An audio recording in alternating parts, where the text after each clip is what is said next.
FM, Breakthrough Studios, and Reggae Jam. Is the COVID-19 pandemic affecting your business or your livelihood?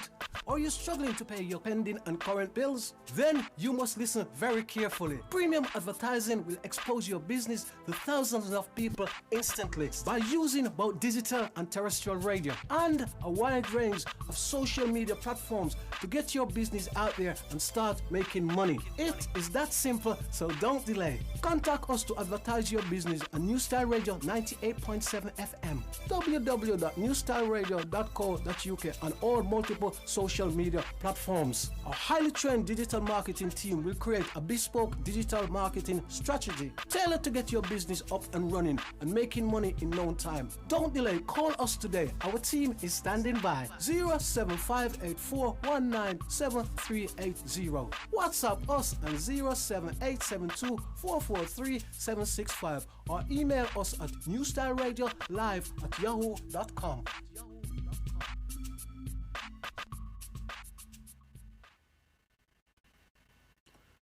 Good afternoon. How you doing? Welcome to another program in the series of What's on Your Mind. My name is Carl. The program is produced by Breakthrough TV. Don't forget, press the subscribe button. Yeah.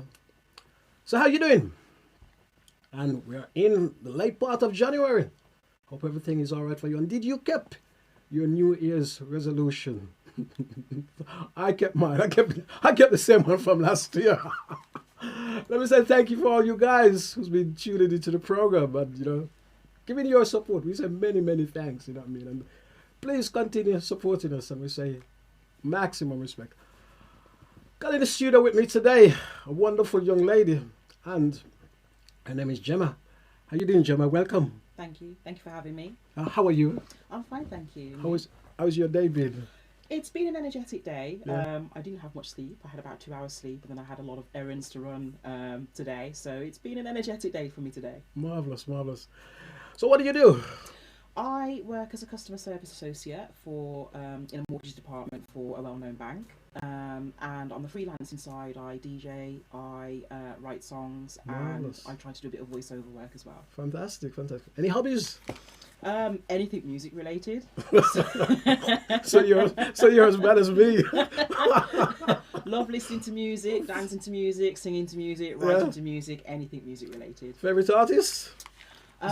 Too many to mention. Too many to mention. But at the moment, for me, Missy Elliott's still sticking in my head. Oh, Missy Elliott is still in your mind. I haven't heard anything from her for a while, actually. She is doing stuff. Yeah. She is doing her stuff. I follow her quite rigidly on TikTok, and she does produce beats and work with other artists. So she is actually still working in the music industry. Okay, that's marvelous. So you're going to tell us what's on your mind a little later on. As you know, I always look at what's going on around the world, and later on we'll find out a lot of what's on your mind. And I know you said you've got a lot of what is on your mind. So let me have a look at something. Boris Johnson and the police are gonna investigate the lockdown party at number 10. And that's gonna be interesting. And the report has come out, you know what I mean? But I don't know if we're all gonna get to see that report, because he doesn't have to put that report out, does he? No. He doesn't have to put all that report out. So we see how Boris does, you know what I mean? And as I said it before, it is very hard to get rid of a sitting prime minister in the UK. It's not easy, is it? No, it's not easy.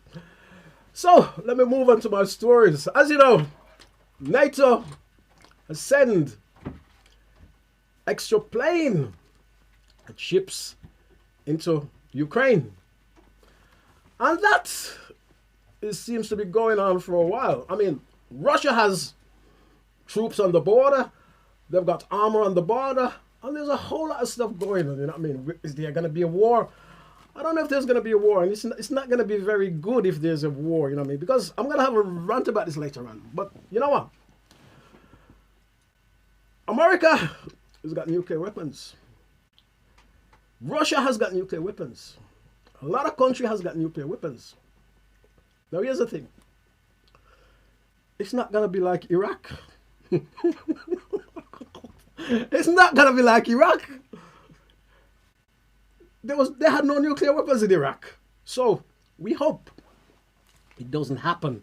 You know what I mean? It doesn't happen because it's a very, very serious time these days. You know what I mean? And they say everybody's marching around that country. I mean, the Ukraine was part of the Soviet Union, and then they left and they went independent. You know what I mean? So it'll be interesting to see what happens. And but the other thing is here, the politicians can do what they want to do to satisfy themselves, and that's what they do. So it'll be very interesting to see what happens in that situation.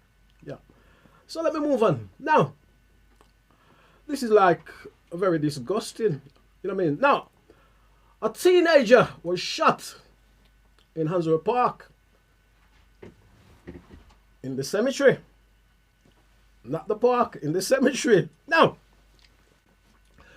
it was a year ago since Keon Lincoln was murdered very badly. You know what I mean? Horrible attack he received. So crowds and his family was all in the cemetery to celebrate or to come, you know, be there at his honoring his anniversary. And then somebody shot somebody in the foot. So police was called to the scene. Now, I've always thought a cemetery was a place of peace and tranquility, not for people to be shining shots. I don't know what is going on. But something serious is going on. And these people need to be sorted out. You know what I mean? I really don't know. But as I said, they need to be sorted out and be dealt with. And I don't know what's causing all this situation. I talked about this last week and they say how crime was up so much. And you don't know what is going on. So I do hope, you know, some people take big notice of it. You know the thing as well, what sort of hurts me? And I don't want to say this, but I'm going to say it because I know a lot of people are going to criticize me when I say this. This is coming from our race. And I'm not knocking our race, but we got to get realistic. Other race does it, you know what I mean? But in this particular incident, it's coming from somebody of Nubian race, which is not good. We need to fix up. Let me move on. Now, Jamaica. 2 double murders in Dunkirk in Jamaica. And basically, we had pictures of this, but we couldn't show it to you because it's very disturbing. And I hope this doesn't disturb you because Tanika Harvey was shot in the head. And also another man, his name was Campbell. He was also shot. But the trouble about, and Tanika Campbell is only 21. And the trouble about this is that she was shot in the head and her brains, I told you this is going to be disgusting, her brain was splattered all over the place. How can people do things like that? It's absolutely disgusting. And I don't know what these people are on. And as I said, the death rate, the crime rate in Jamaica where people's being murdered, it's over 100. It's only January. We are in January. It's reached over 100, which is absolutely flipping disgusting. And I know some of you are going to say, oh, I'm having a go at Jamaica. But I'm not having a go at Jamaica. This needs to be talked about and it needs to be sorted out. We are, as I said before, we are our brothers and sisters. And this sort of thing needs to stop up. And even one lady in St. James, she was saying that we're scared of the police. So if you're scared of the police, what's happening? What is happening? If you're scared of the police, what is happening? The police are supposed to be protecting you, solving the crime. But if people are scared of the police, where's that going? Moving on. Now, the JCF reports in Jamaica has also, they've said, domestic violence has increased during the pandemic. And they urge people who are affected to come and report this. And they're asking people to come and talk about this and report this. And domestic violence is a very, very terrible thing. absolutely ridiculous. You know what I mean? There's no excuse for domestic violence. You know what I mean? So I do hope it will be sorted out. And those who are in domestic relationship or in a domestic violence situation, I do hope they go and sort it out, or go and get help, or report it to the authorities. That may be. Yeah. Let me move on. Now here's a good one. Now, do you see that man on the screen?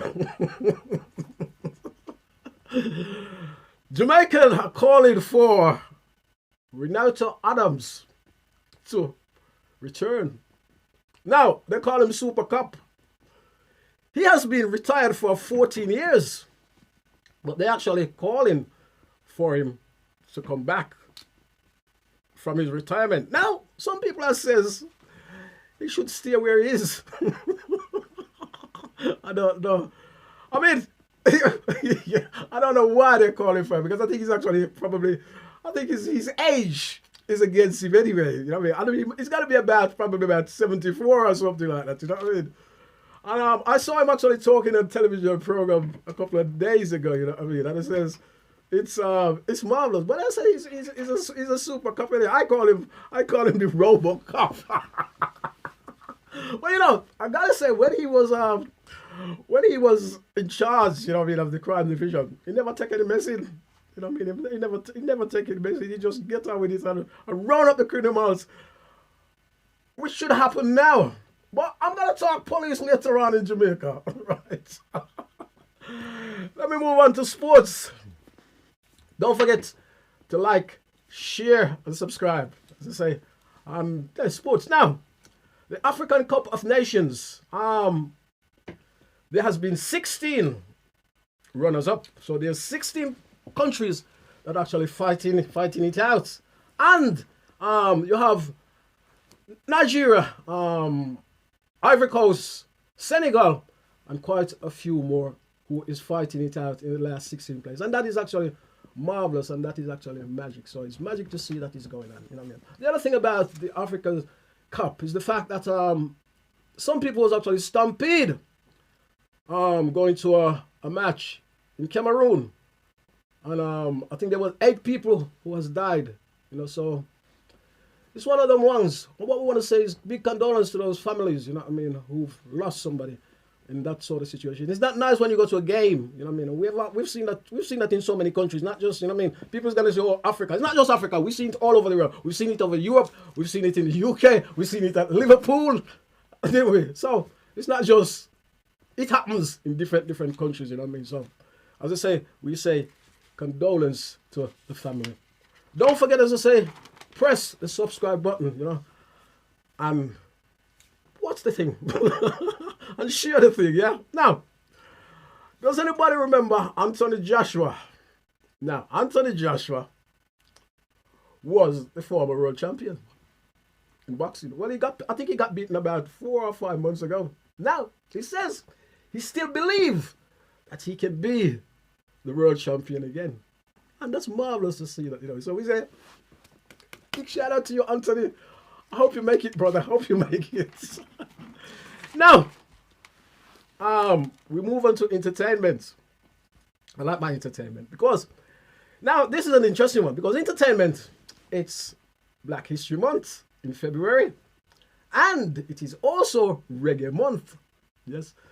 So it's a big celebration. However, I must tell you, Black History Month, probably in America, is February. In the West Indies, it's February. You know what I mean? Now, in England, for some reason or another, I don't know what happened when they were signing up for this, or the people was persuading other people to get involved with this. It's in October. Now, I strongly believe they should take it from October and everybody have it in February. Does that sound good to you? Everybody should have it in February instead of October. And also, Bob Marley Experience opens in London next month. And it's in a gallery where you actually see a whole lot of different pictures from Bob Marley. And Bob Marley, you know what I mean, as I said, there's unseen photograph that you haven't seen before, you know what I mean? So that would be very, very interesting, you know what I mean? And I'm looking forward to going to that myself, you know what I mean? And I always do this, where Bob Marley concerned, I always do that one, where he does it. I actually like when he actually does, you know, what they call the Christ-like figure. He opens his arm like that, and, you know, his guitar's hanging down him like that. But they call it the Christ-like figure. So I always like to see when Bob Marley does that, yeah? Don't forget to like, share, and subscribe, yeah? So, now, I got to come to my little rant now. Not my rants. Now, my rant, we see troops from Ukraine, troops from Russia, weapons coming in. America's been putting weapons in Ukraine for a very, very long time. So that's nothing new. And NATO says he's sending troops here as well. Now, Boris Johnson has also said, I mean, the Deputy Prime Minister said a couple of days ago, we're standing shoulder to shoulder with Ukraine. But he wasn't sure that he was going to send troops. But Boris Johnson says he's going to send troops. So, I don't know if him do that to cover him, you know, what's going on with him at the moment. But, I got to say this now. This is, as I said before, when I started the program, I said, listen. Now, a lot of these countries got nuclear weapons. Yeah. And if they decide to go all out, we're going to be in trouble. We are going to be in big... And I'm not scaremongering. We're going to be in deep. Deep S. Or even worse than that. So, we hope these guys don't, you know what I mean, they can come, you know, diplomatic solution. But you see, Russia, as I say, there's Russia, right? And basically, Ukraine was part of the Soviet Union. Now, and it's close to Russia. Now they're independent, yeah? In fact, if you look at the map, you'll see what I'm talking about. Now, America and the Allies been getting closer and closer and closer and closer all the time to Ukraine. And I'm not defending anybody here. I'm just telling you how it is. They've been getting closer and closer to you. The Allies have been getting closer and closer to Ukraine over the years. And they're pushing closer to the Russian border. Now, Russia's not going to like that. You know what I mean? Let me give you an example. If you go back, my history tells me, if you go way, way back to the troubles between America and Cuba, when Russia was putting missiles near Cuba, well, what happened?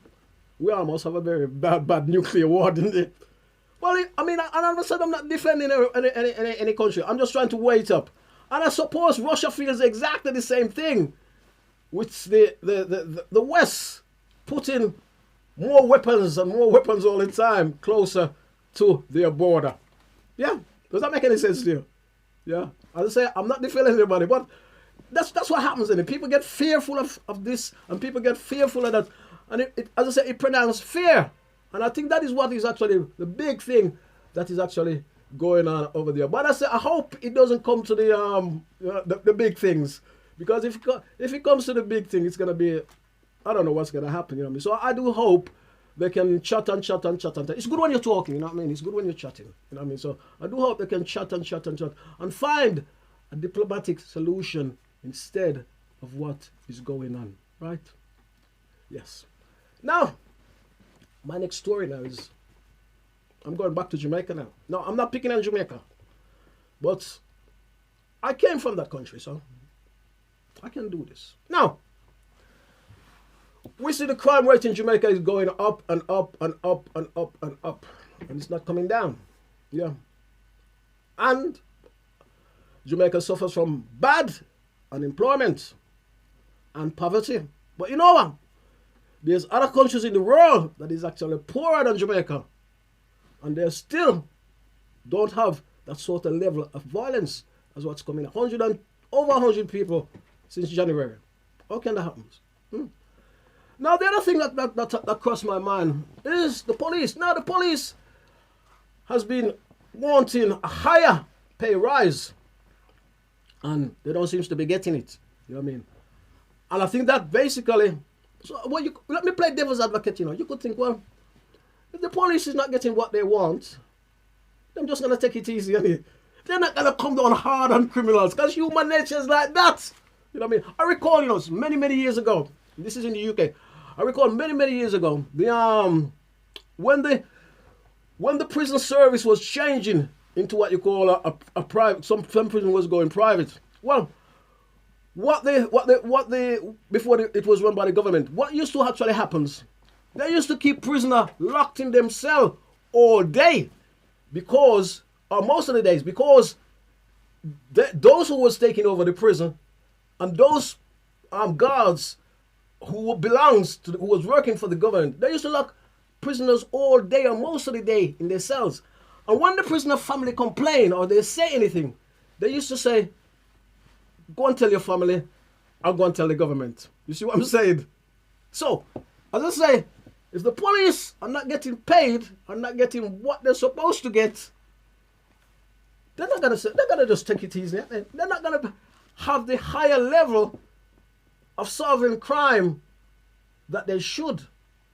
You know what I mean? Because you got corrupt policemen as well. I don't know any, but you know what I mean? We read about police corruption, you know what I mean? So, as I say, so that is a very interesting thing. The other thing about Jamaica as well is that now a lot of people say, oh no. I think one of the main problems as well in Jamaica is the lyrics in some of the dancehall music.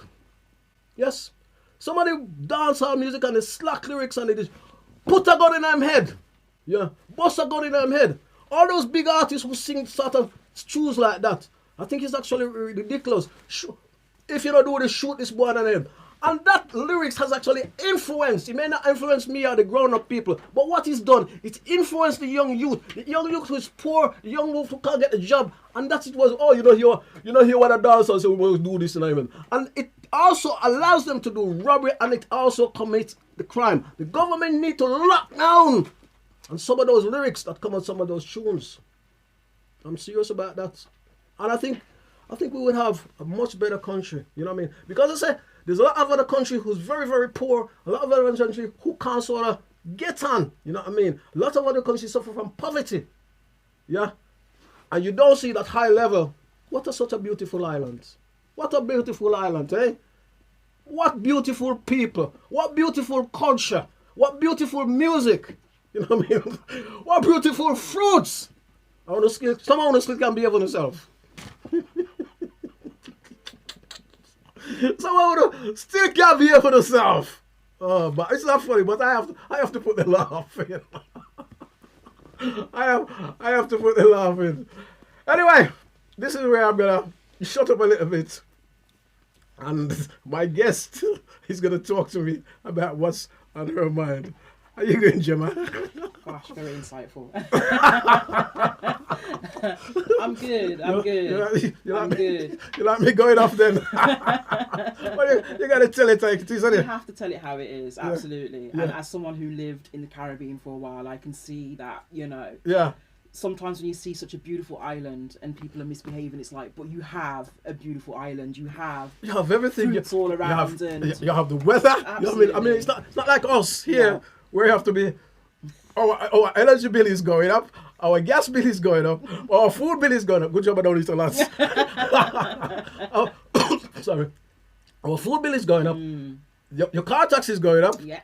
Your car fuel is going up. Everything is going up. And nobody's not doing anything about it. No, you know what I mean? Not even the people, you know. No. Not even the people are not saying anything about it. They just take it on pay. It's all you can really do in this country. And I mean, that brings me on to what's been going on in my mind. Okay, what's going on in your mind? Obviously, I think it's going on in everyone's mind is Boris. Boris. Good old Boris Johnson. Yeah. I think for me, it's kind of shown how there's one rule for one set of people, yeah, and another rule for another set of people. Yeah. But with that being said, the picture that kind of stood out in my mind that really kind of triggered me to think about all of this was the picture of the Queen, attending her husband's funeral. Yeah. And she attended under the rules of what the government stated, which is, you know, social distancing, you can't have a lot of gathering, etc. She followed the rules to a T, yet the night before there was a party. Yeah. And it's also transpired that wasn't the only party that Boris Johnson actually celebrated his birthday and had people That's right. you know, celebrate. And it's sort of like, you were the one that put these rules out, and yet you couldn't follow them yourself. Yeah. That doesn't make any sense to me. Yeah. But then sitting down and talking to my husband, he's also saying that, wow, you have to remember the school that he's attended, because how we behave as adults, it's kind of influenced by your upbringing. Yeah. And your upbringing consists of your home, your school, and if you attend anything religious, you know. Yeah. And the school that Boris went to was Eton. And they tend to teach children there how to kind of bend the rules to suit them, or how to break the rules to suit them. That is what they teach you. I've seen some of their examination questions, and it is literally based on, you know, how to kind of break the rules, or, you know, so that you can get away with it, and the people beneath you kind of go, okay, that's fine. Yeah. So that's kind of brought that into light for me. It's sort of like, how has he got into the position of power, position of authority, and this is what he's doing? It's just, that's been ongoing on my mind. Well, he's from that he's not from, as I say, he's from that so-called society. I'll tell you what actually annoys me about that these parties, well, these Latin parties, the fact that I was watching a lady in the news, and she was saying the fact that she had a little party in her garden, you know what I mean, with a couple of friends coming in, and she has to, well, they come, you know what I mean, and they somebody noticed the police, and they came, and they had to, I think she had a fine for over £1,000.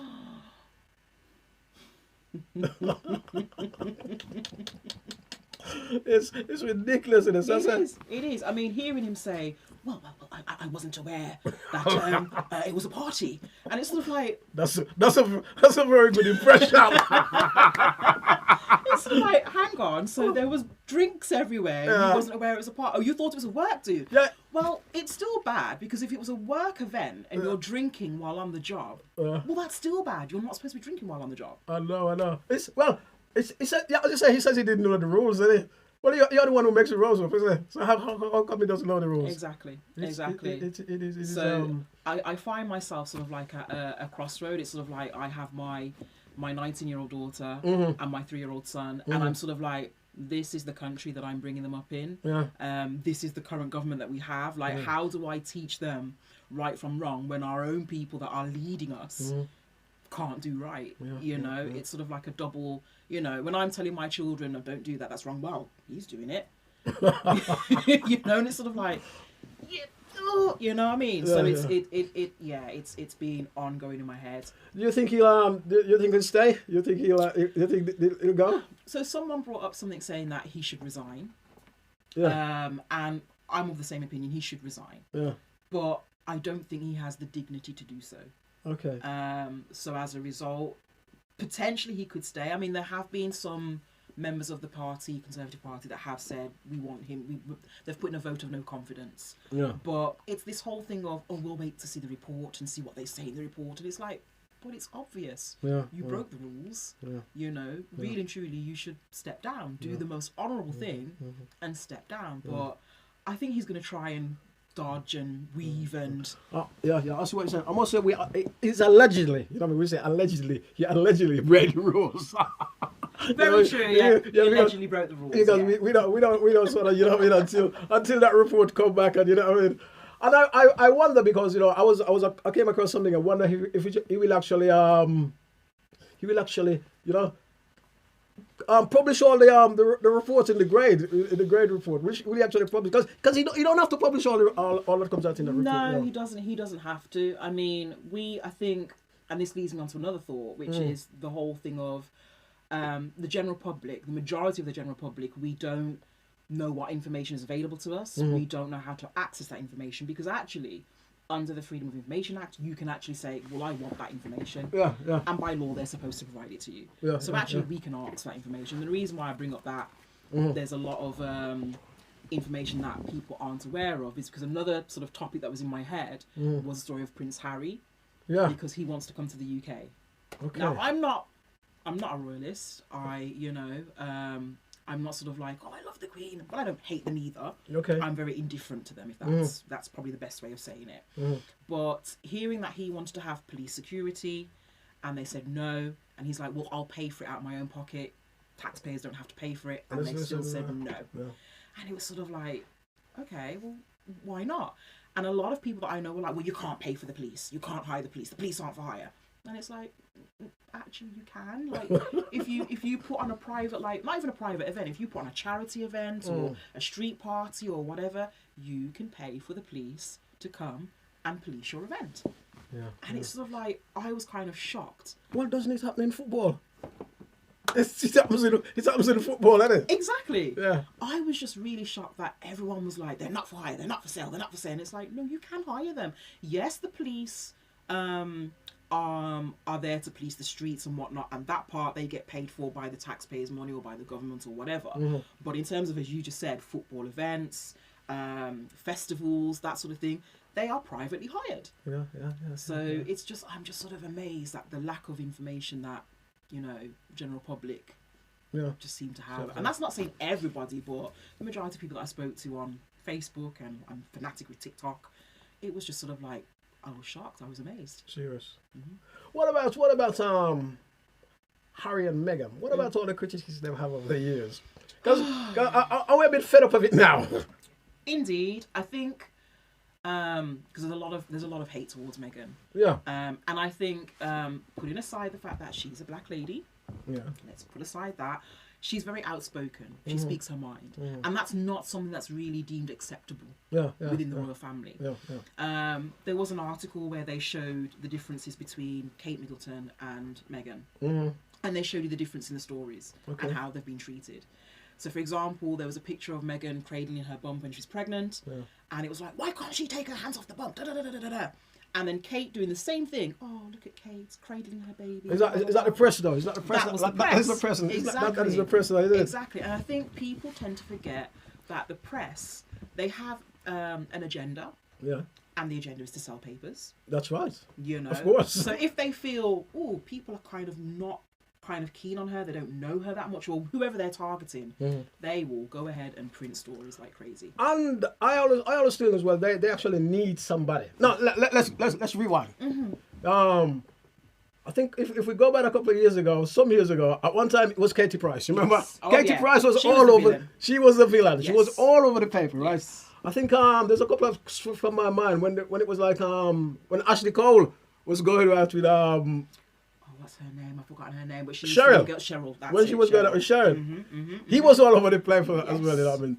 And now it's let's come to that. Now it's Meghan. You don't see anybody else up there. They've left the country. They've gone somewhere else, and they're still on her. As I say, it probably sell papers. And the thing that worries me about that now, you know, the thing that worries me about it is the kids. You know what I mean? Because I don't think this is going to stop. No. And when their kids start reaching 18, 19 or something like that, you know what I mean? I think that still is going to happen. Absolutely. You know what I mean? And from coming from the background that the children are actually coming from, you know what I mean? I don't think it's going to stop. And that worries me. That really worries me. I mean, and it'll be interesting to see in the next, you know what I mean, 15 years. You know what I mean? 15, 16, 17 years. What's going to happen, you know what I mean? Yeah, indeed. I mean, if you think back to when Princess Diana was around. Oh yeah, that's the one I forgot. Yeah. You know, and it had a traumatic effect on both of them. I would argue probably more traumatic for Prince Harry. Yeah. You know, seeing his mother being reported about like that, and then the way she died because of the press chasing her in the way that they chased her. Allegedly. You know, I think that he's seen that kind of repeat itself with Meghan, and I think that's the reason why, allegedly, should I say that? I feel that might be the reason why he's like, right, let me take her away from all this. It's literally kind of history repeats itself. I remember my grandmother would always say to me, history repeats itself, whether it's fashion, music, it comes right back around in circles. You're like, you see those shoes you've got on? I used to wear those when I was in my teenage years. So there's nothing new. So yeah, and I'm seeing it now, that history does have a habit of repeating itself, unfortunately. Nothing new under the sun. No, not at all. I know it's like it's a very very weird situation. I mean, and I say, but as you say, it's just for selling papers and you know what I mean. And it is, and they got to have something to fill these papers as well. Absolutely, and then there is so I used to do media studies, and in media studies we have this. They tell us that there's a saying within press world, which is it's a good day to bury bad news. Yeah. Right. We've heard that from alleged politicians. Exactly. And anytime there's something going on with Boris or the Conservative Party, out comes Prince Harry and Meghan. Meghan did this, Prince Harry did this, and it's like, you have to kind of like, okay, that's happening over here. What's going on? Let me just have a look over here and see what's going on. And I guarantee you'll find something that's happening over there. So it's like their way of trying to kind of like, look at this over here. Here's the dead cat story. Never mind what we're doing over here. Look at that over there. It's constant. The press have a job to do. Yeah. You know, I mean, that's not to say that you don't have honest journalists. You do. Oh yeah, of course you do. Of course you have very, very honest journalists, very noble journalists. You do have them. Even journalists you find on television. I mean, Jon Snow was one of my favorites. You know what I mean? You got guys, but they're from a different school, aren't they? Absolutely. You know what I mean? I was shocked. I was watching the Sky News interview with Boris Johnson, and I would love to know what her name was. I should have got her name, but the questions that she was asking him, I was sort of like, she's going in, like she's not holding anything back. I think I've seen that lady before. Yeah. I sat there sort of like just applauding, sort of like, that's right, ask him those questions. That's what you're supposed to do. Yeah. Not kind of tiptoe around him because he's the Prime Minister. Yeah. Ask those questions because at the end of the day, yes, he's our Prime Minister, but he's appointed by the public. Yeah, he's voted for by the public. So at the end of the day, he's supposed to act on our behalf. So is he acting on our behalf? And that's why when I heard asking questions, I'm like, this is what you're supposed to be asking. Okay. This is what you're supposed to be doing as a journalist. Yeah, totally. Now we talk about Boris, and let's talk about Boris Johnson's party. Mm-hmm. As the Conservatives have been in power for too long now. I've actually been in power for too long. Far too long. Yeah. I'm going to take it back to when Parliament was hung. So Labour had half, and Conservatives have half, and it was up to Liberal Democrats to choose who they wanted to side with. Yeah. And when they chose to side with Conservative, I was dumbfounded. You're gutted. I was not even gutted. I was like, why would they side with Conservative? Like, I thought Liberal Democrat are not left-leaning, but they're not like Conservative, so why would they? I don't understand. Now, when Liberal Democrats and Conservative were governing, we kind of saw what Conservative was in power, but on a leash. And the minute Liberal Democrats was taken away, we're now seeing the after effects. This is Conservatives on full power, no strings, because there was a lot of things that they wanted to put into play. But they had a majority, didn't they? They had a majority, but Liberal Democrats were still able to kind of pull them in and say, no, I don't think. I remember now. Yeah. There was a lot I can't remember the laws off the top of my head, but there were a lot of laws that they wanted to put into play. And Liberal Democrats were like, no. I don't think you should do that. Pull yourself back in, blah, blah, blah. And then when Conservative got the full vote, it was like, right. Well, they went in. That was the guy who, what was his name? Greg. What was his name? The leader of the... Because a lot of students loved him, a lot of students voted for him. Are we referring to Labour or no? Nick Clegg. Oh, Nick Clegg. Yes. Yeah, a lot of students liked him, and a lot of students. I'm talking about students now because a lot of students voted for them. I've heard students say now that they at a particular time when he started with the Conservative, he lets them down. I think Liberal Democrats have missed an opportunity because they're always that party that's sort of like they're to me they are pretty much central. They're not far left and they're not far right. They're very much in the centre, and I think they missed a golden opportunity. Well, and that probably was that only comes around because they've never again. It never happens then. So that is a very very long time. It never happens again. Yeah. I think. Oh God. I'm trying to even think in history when the Liberal was in power, and I can't think. I don't know if Disraeli was a Liberal. I'm not quite sure. I wouldn't put 100% on that. You know what I mean? And that's going way back. But that was a big opportunity, and I can't see that opportunity coming again. I don't think. I think because of that choice that they made, a lot of people are sort of like, I can't trust you. Yeah. I can't trust you as a party because you went in the direction that we really did not expect. Yeah. So I think they missed. I'm not saying that they'll never get it. They're literally starting from ground zero again. They're having to work from the bottom to kind of draw back public favour again. So and that's going to take time. What about the we know we're talking politics. What about the Labour Party? What about the Labour Party? So, or shall we rewind? What about Jeremy Corbyn? see, I loved Jeremy Corbyn. Yeah, no, you know that's why you look like a person who loves Jeremy Corbyn. That's why I asked you that. I did. I really loved his straight up honesty. I think he was the most honest politician you were ever going to get. Yeah. And because of his honesty, because he was so honest, it was, I think, a lot of elites were terrified. Yeah. Because a lot of the things that he was going to put into play would mean that they would have to pay higher taxes, you know, they'd have to declare what their earnings are. They didn't want that.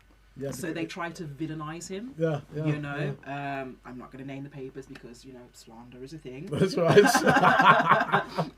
But there was a lot of press coverage that was not favourable for him.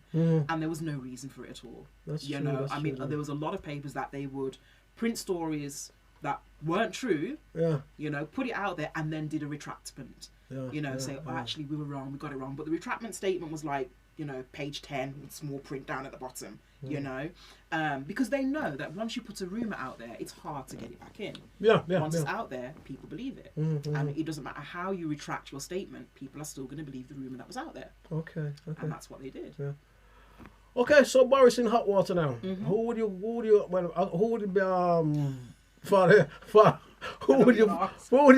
for? I know you're gonna ask. Who should be the leader of Conservative? Yes, I couldn't even get it out. I said this from day one to my husband. I said that this particular Conservative Party, there's something different about them. In what context? In terms of, I mean, we've always known that they've been about elite, you know, and not the people that are the working class. We've always known that. But this particular party is very much about themselves. Okay. You know, as an individual. They're not sort of, to me, I can't see them running together. And because of that, they're kind of feuding with themselves. Yeah, because there's a big fighting in absolutely. All they're concerned about is, I want that position of power. I want that position of power. I want that position of power. As a result, it's all about themselves. You know, and they don't care who they stab in the back. That's what I'm seeing. That's my point of view, my personal opinion. You know, because when you take it back to when Boris Johnson was gunning for power, Theresa May, he actually allegedly he didn't believe in Brexit. That's allegedly that's what right, it is. But he knew that was a way to get rid of David Cameron, and then he can step in. That's right, you know, and it's sort of like, they're all about themselves.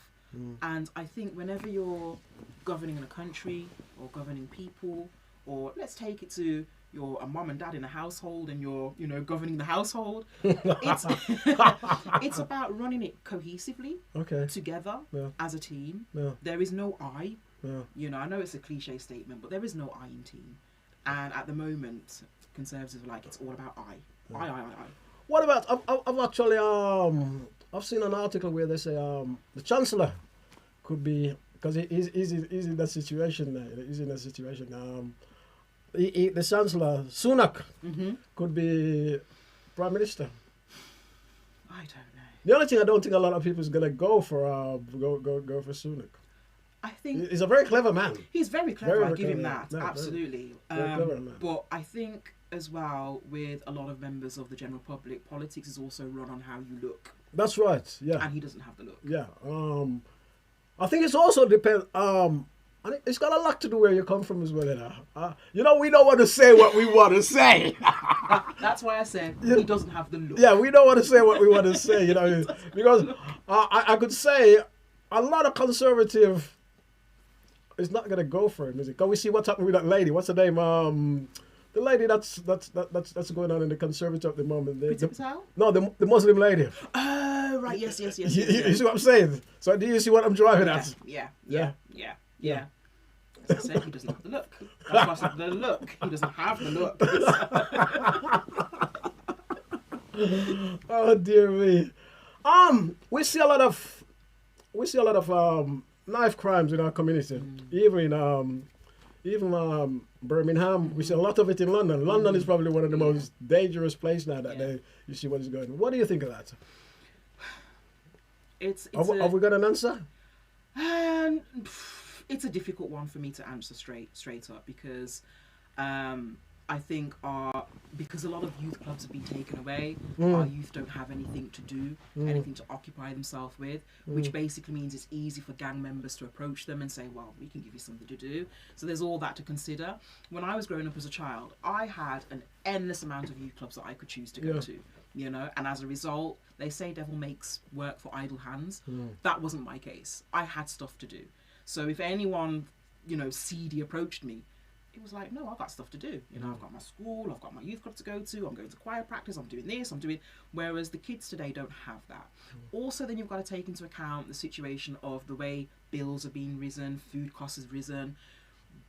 People aren't making as much money as they would like to. And I've said to my mom, I always have belief that poverty causes crime.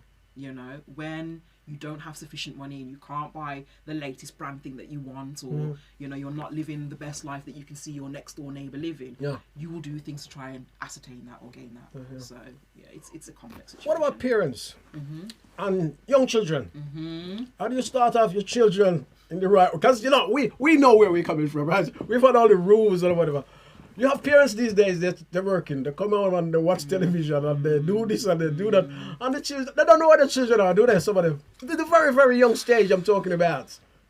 I'm not putting a blame, but it's a reality. Come on, we live in the real world. It is a reality. I think there's just, it's so complex it's not a discussion that you can do in like 5 minutes. And then we could say we got children having children as well. There is that. Yeah. There is that. I mean, I would say I was lucky in the... my mum's from St. Kitts, and we have a word called brought-up-see. Exactly. So the brought-up-see that I had, exactly. you know what I mean, was very much different from the brought-up-see that I see other children having. You know, when I hear children back talking to their parents, it's like, hang on. What's going on here? Did you just talk back to your... Yeah. That could never have happened with me, you know. I know my mum wasn't one of those ones that was like, right, and, you know, beating what we would sit down, we would talk, and she would tell me this is why it's wrong, this is why it's not beneficial to you, etc., etc. You know what I mean? And I don't see that kind of happening today because everyone's too preoccupied with just trying to keep their head above water. And did your parents know where you was when you was going somewhere young? Did you have to tell your parents where you're going? Okay, so if I said to my mom, oh, my friend's invited me to this place. Okay. Where? Who's your friend? Where? What's her parents? What's their number? Yeah. What address do the parents live at? It was like a detailed, like a resume of who this friend is and where she's invited me to and what time I'm going there and what time am I expected to be back. And it was detailed. You know, if I couldn't provide all that information, no, you can't go. You know, whereas nowadays it's not like that. I always say as well, if you talk to, because I've actually come across things like this. If you talk to your children too tough. Because I've heard, you've been around, you hear things, you know what I mean? If you talk to your children too tough, or you know, try some discipline. I'm not talking about physical discipline, you know what I mean? You try some discipline. Your kid them get tough and something going to call the police. So, I'm going to make a massive admission here. Like, this is an admission here. So, my daughter did try that with me, you know. Serious? I will call her. And I'm like, okay. And I handed her the phone. Yeah. So the number's this. Go on, call them. Yeah. You know, and I'm like, what do you think is going to happen? You know, I said, I'm here trying to tell you what's right from what's wrong. That's right. You know, and I'm more than happy for the police to come in, sit down, and we'll have a conversation with them too. It's not a problem for me. And I think that's somewhere along the line, some wires have got crossed and you have parents that are fearing authorities like police and social services and whatnot. Whereas for me, I'm sort of like, if I need to talk to them, bring them in, let's sit down and we'll have a conversation. Not a problem. But I totally agree. But at the same time, you see, you can't allow the government to tell you how to grow up your kids. No, of course not. You can't do that. Not. You know what I mean? Of course not. But I think we need to put aside the fear that, oh, they're going to take away my children or they're going to do this or put me in. Take that fear away. Because they can't, not that they can't do that. If you're doing something detrimental to your children, then fine, that's a different story. That's a different story. But if you are trying your best to raise your child in the correct way, then really and truly they're there to assist you. And I think we need to kind of... That's clear, because you know one of my thinking is that when your children when you call these people or they call the police and the police or whoever comes and take your children or the social whatever come and take your children out of the house and they go and put your children into somewhere else, they end up in a home or somewhere like that, and they get involved in all kind of different things with all kind of different people, and before you're not there into crime or they're into, you see where I'm going with that. I mean, there's things that I could say, but I'm like, I won't say, because I did a lot of study in law, and I kind of dabbled with speaking to various judges, and especially in terms of family law. I mean, my background in terms of me growing up as a child, I had to do a lot of dabbling with it's like family courts and that sort of thing. Yeah. And as a result, I've kind of got an interest in family courts and family law. Not that I want to be a lawyer, not my field, but I have an interest in it. Yeah. And there are some things that have been said. Yeah. That I'm sort of like, really, that's a thing, and it's like, but I'm not gonna say it. I'm not gonna say it live, because that's something else. Oh gosh, I see what you're saying. Oh, and we touched on this. What is the answer to sort of gun crime and knife crime? We started at that and we went there. Let me come back to it. Have you got an answer for that? What is the? I know we talk about clubs and not enough community on this. What is the answer to that? Because it's not getting any worse. You know what I mean? It's not getting any better. I knew what you meant. It's tackling the gang culture that we have. It's tackling even things like, you touched on the music industry. Now, I can hear, a song that's talking about stab someone, shank someone, or whatever, and it has no effect on me. But unfortunately, you do have some young children exactly who will listen to that and think, and they will, imitate that. Now, you have people that argue, well, is music imitating life or is life imitating music? That's a different debate in its own self. But I do know that music, it is a very powerful tool, and it can influence people. Of course it is. And some people will say lyrics, not music, lyrics. Let me say lyrics. Yeah, true, lyrics, yes. And some people will say, and when people say that to me, I says, look at James Brown's song, I'm Black and I'm Proud. Of course. Yeah, whether you like it, whether you don't like that or whatever, but just look at the people that rally to that. Yes. So when people say, "Oh, musical lyrics don't have any effect," it's you know what I mean. If that's the case, it wouldn't exist. Yeah. If it didn't I mean, have there's a movement. You know what I mean? There's a movement. I'm not gonna say who I want to say, but there's a movement. And they use reggae music to actually spread their message. You know what I mean? There's and that's what they do. They use actually reggae music, and I'm not knocking it because I'm a big reggae fan. I love my reggae music. But that group, especially, I'm not gonna say who the group is because if I say the group is, you know what I mean? I know something there, you know what I mean? But that group actually use reggae music to spread their message. So when people say, you know what I mean? When people say, music or lyrics, let's say lyrics doesn't cause that sort of stuff. It's just a lot of rubbish, isn't it? Yeah. Unfortunately, it does. Yeah. I mean, that's one of the reasons why my mom, back in the days, I used to listen to Snoop Dogg. That was one of my favourite artists. Snoop Dogg. Snoop Dogg was my favourite artist. Dogg. And there was a song that when you sing it and you try and sort of blank the swear words out, there's literally no words left to say. It's sort of like, to all my, am I. Oh yeah. You know? Well, I mean, like, the classic guy was Tupac, was exactly the same thing. I mean, my guy, I do like him. DMX was exactly the same thing. You know what I mean? Yeah. And my mum was like, "You're not listening to this. No, take it out." I still listen to it on the sly. Sorry, Mum. But I would still listen to it. But now looking back in hindsight, I get why my mum didn't want me to listen to it, because there are some people, and I wouldn't say majority, but there are quite a lot of people that unfortunately lyrics will have an influence on them. Of course it does. Because it infiltrates into your subconscious mind. Yes. And it will play, and eventually you start to carry out what those lyrics are saying. That's right. So, you know what I mean? And if you're not big enough to understand that, you can't. But I said people will gravitate to that, and I said we see that in a lot of different music. You know what I mean? And we see that in a lot of different music, on all genres of music. We see that, you know, man. It's as you say, lyrics in music carries a message. Oh, of course. Everybody will say it's all about the message. You're a DJ? How many times you hear about that? You know what I mean? A lot of times. Yeah. I mean, when you take it back to before technology, before telephones, before emails, before letters, all that sort of thing, the way we would tell stories was through music. It was always through singing or folk music, or that's how we always would teach our children send a message. Right. So of course lyrics. That's why you have poetry, isn't it?